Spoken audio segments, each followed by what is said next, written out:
గతవారం మనం అమ్మవారి కళ్ళు, కనుబొమ్మలు, ముక్కు మరియు బొట్టు యొక్క వర్ణన చూశాం కదా.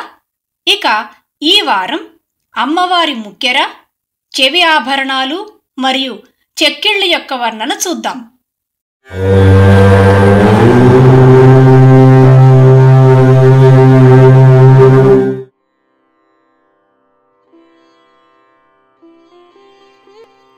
తారాకాంతి తిరస్కారి నాసాభరణ భాసురా, కదంబ మంజరీ క్లప్త కర్ణపూర మనోహర, తాటంక యుగళీభూత తపనోడుపమండల, పద్మరాగ శిలాదర్శ పరిభావి కపోల భూహు.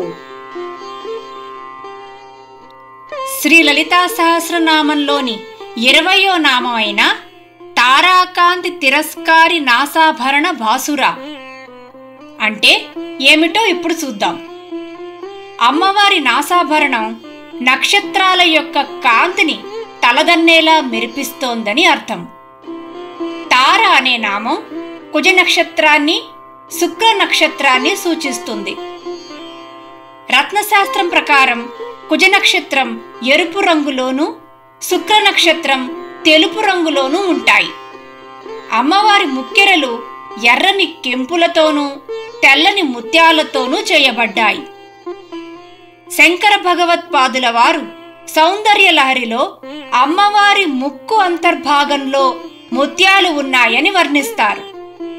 అందులో ఒక ముత్యం ఎడమ నాసికం నుండి వెలువడే వెన్నెల వంటి చల్లని గాలికి జారి అమ్మవారి బులాకి అయ్యిందని వర్ణించారు. శ్రీ శక్తి మహిమ్నా స్తోత్రంలో దుర్వాసుడు అమ్మవారి బులాకి అసమానమైన అందమైన ముత్యంతో పొగడబడి శుక్ర నక్షత్రాన్ని మరిపించేలా మెరుస్తూ ఉందని వర్ణించారు. శ్రీ లలితా సహస్రనామంలోని 21వ నామమైన కదంబ మంజరీ క్లప్త కర్ణపూర మనోహర అంటే ఏమిటో ఇప్పుడు చూద్దాం. అమ్మవారు కదంబ పూలను కర్ణాభరణములుగా ధరించి సుమనోహరముగా తన భక్తులకు కనిపిస్తుంది. వీటిని చెవి యొక్క పై భాగాన ధరిస్తారు. అమ్మవారి చెవులు వాయు తేజస్సు కలిగి ఉంటాయి. కదంబవన వాసిని అని శ్రీ లలితా సహస్రనామం అమ్మవారిని కీర్తిస్తుంది. శ్రీ లలితా సహస్రనామంలోని 22వ నామమైన తాటంక యుగళీభూత తపనోడుప మండల అంటే అర్థం చూద్దాం. యుగళం అంటే జంట. ఆ సూర్యచంద్రులే అమ్మవారి 2 కర్ణాభరణాలుగా ఉన్నారు అని అర్థం. అమ్మవారి స్తనాలుగా, కనులుగా మరియు కర్ణాభరణములుగా సూర్యచంద్రులే ఉన్నారు అని శృతి చెప్తోంది. తాటంకాలు సుమంగళులు ధరించే మంగళకరమైన కర్ణాభరణాలు. సౌందర్య లహరిలో శంకర భగవత్పాదుల వారు అమ్మవారి తాటంకాల గురించి ఇలా వర్ణిస్తారు. శివుడు హాలాహలం తాగినా కూడా అమరత్వం ఉండడానికి అమ్మవారి తాటంకాలే కారణం అని చెప్తారు. దేవి భాగవతం అమ్మవారి ముఖం శ్రీచక్రం లాంటి ఆకారం ఉన్న ఆభరణాలతో వెలిగిపోతోంది అని చెప్తోంది. శ్రీ శక్తి మహిమ్నా స్తోత్రంలో దుర్వాసుడు అమ్మవారి కర్ణాభరణాలను గూర్చి ఇలా వర్ణిస్తాడు. అమ్మవారి కర్ణాభరణాలు బంగారంతో చేయబడి పద్మరాగాలతోనూ ముత్యాలతోనూ మెరిసిపోతున్నాయి. అసమానమైన వజ్రాలు పొదగబడి బంగారు చక్రాలు వలె మెరిసిపోతున్నాయి అని వర్ణించాడు. శ్రీ లలితా సహస్రనామంలోని 23వ నామమైన పద్మరాగ శిలాదర్శ పరిభావి కపోల భూహు అంటే ఏమిటో అర్థం చూద్దాం.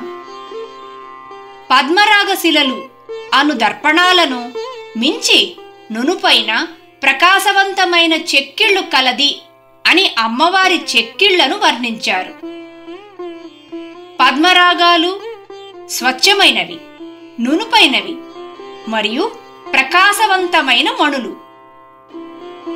మన శరీరంలో చెక్కిళ్ళు కొంచెం ఎర్రగా ఉంటాయి.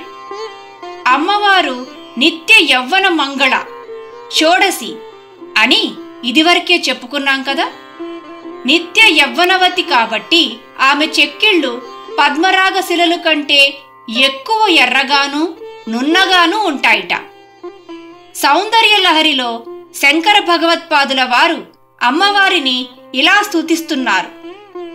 అమ్మవారి 2 కర్ణాభరణాల యొక్క ప్రతిబింబం మెరిసిపోతున్న చెక్కిళ్లలో కనిపిస్తోందిట. అటువంటి అమ్మవారి ముఖం 4 చక్రాలు కల మన్మధుని రథం అని వర్ణించారు. ఈ రథాన్ని అధిరోహించి మన్మధుడు భూమిని రథముగా, సూర్యచంద్రులను రథచక్రాలుగా చేసుకుని త్రిపురాసురుడిని వధించిన ఆ ప్రమదనాథుడైన శివుడిపైన పూల బాణాలు వేయగలిగాడు. అంటే విశ్వంలో మనకు కనిపించే అద్భుతమైన శక్తి కంటే దేవి ముఖం యొక్క ఆకర్షణ చాలా గొప్పది అని అర్థం. తరువాయి భాగంలో కచ్చెపి అంటే ఏమిటో అర్థం తెలుసుకుందాం.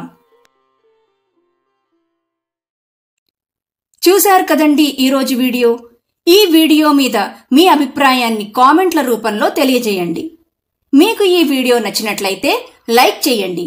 మరింత మందితో ఈ సమాచారాన్ని పంచుకోవాలనుకుంటే షేర్ చేయండి. అలాగే మొదటిసారి మా వీడియోని ఎవరైనా చూస్తున్నట్లయితే సబ్స్క్రైబ్ చేయడం మర్చిపోకండి. మళ్ళీ వచ్చే వీడియోలో కలుద్దాం.